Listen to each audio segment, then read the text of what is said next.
Very important po yung briefing po ngayon ng DPWH, particularly because the President in the State of the Nation address mentioned very particular things, no? And I will have to quote him. Kamakailan lamang nag-inspeksyon ako sa mga naging epekto ng habagat, bagyong Krising, Dante at Emong. Kitang-kita ko na maraming proyekto para sa flood control ay palpak at gumuho. At yung iba, guni-guni lang. Huwag na po tayong magkunwari, alam naman ng buong madla na nagkakaraket sa mga proyekto. Mga kickback, mga initiative, errata, SOP, for the boys. Kaya sa mga nakikipagsabuatan upang kunin ang pondo ng bayan at nakawin ang kinabukasan ng ating mamamayan, mahiya naman kayo sa inyong mga kapwa Pilipino. Mahiya naman kayo sa mga kabahayan nating naanod o nalubog sa mga pagbaha. Mahiya naman kayo, lalo sa mga anak natin na magmamana sa mga utang na ginawa ninyo, na binulsan nyo lang ang pera. Para hindi na maulit, so this will not happen again. First, the DPWH will immediately submit to me, to the President, a list of all flood control projects from every region that were started or completed in the last 3 years. Second, the Regional Project Monitoring Committee shall examine that list of projects and give a report on those that have been failures, those that were not finished, and those that are alleged to be ghost projects. And third, we will publish this list. Isa sa publiko natin ang listahang ito. Kaya ang publiko na saksi sa mga proyektong ito ay malayang suriin sa listahan at magbahagi ng kanilang nalalaman para makatulong sa ating investigasyon. At the same time, there will be an audit and performance review regarding these projects to check and make sure and to know how your money was spent. End of quote. No?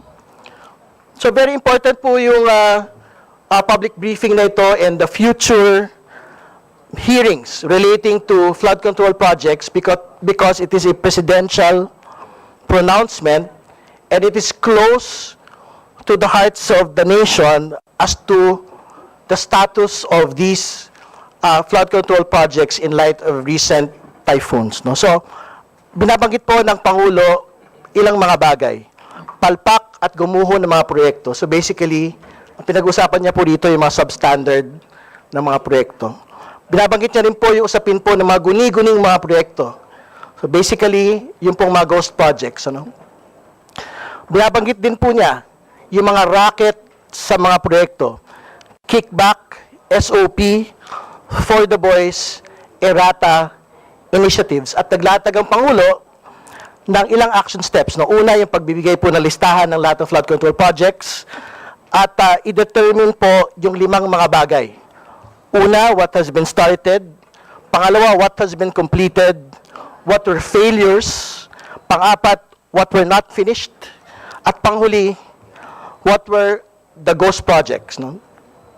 At the level of Congress, as soon as the State of the Nation address was finished, House Speaker Martin Romualdez already made a clear response to the President's call.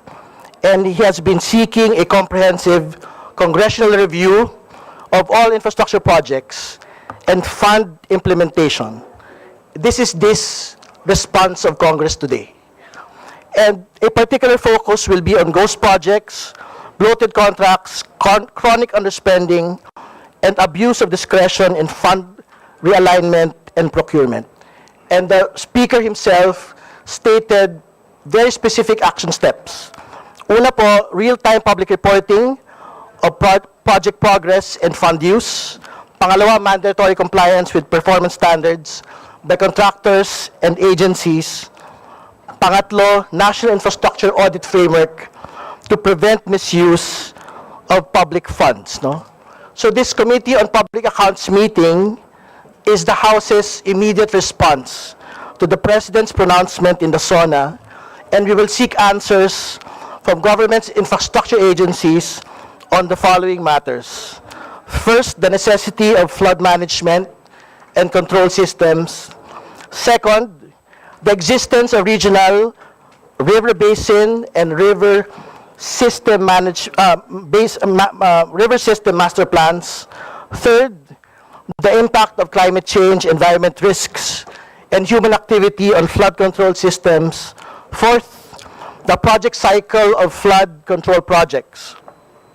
Fifth, we would like to be able to get a report on flood control projects in the last 3 years as stated by the President, what had been started, what had been completed, what had been delayed, what were failures, what were not completed, what had not been started, what were substandard, and are there existence of ghost projects.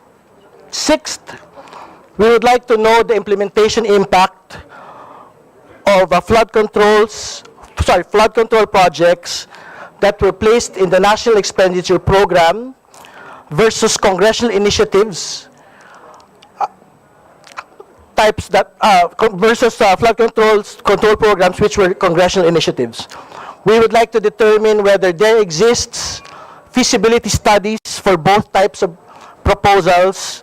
We would like to determine whether there were detailed studies for both types of proposals. We would like to determine whether there exists delay risks.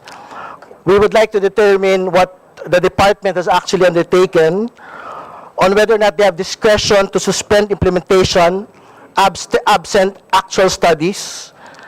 And we would want to know the origination of congressional initiative projects as well. Seventh, we would like to get a report on the status of flood control projects during the most recent typhoons.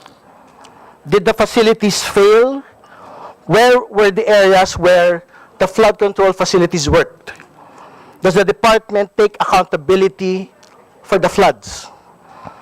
And finally, we would like to be able for the central office and the regional offices to be able to make a report relating to all of these. No?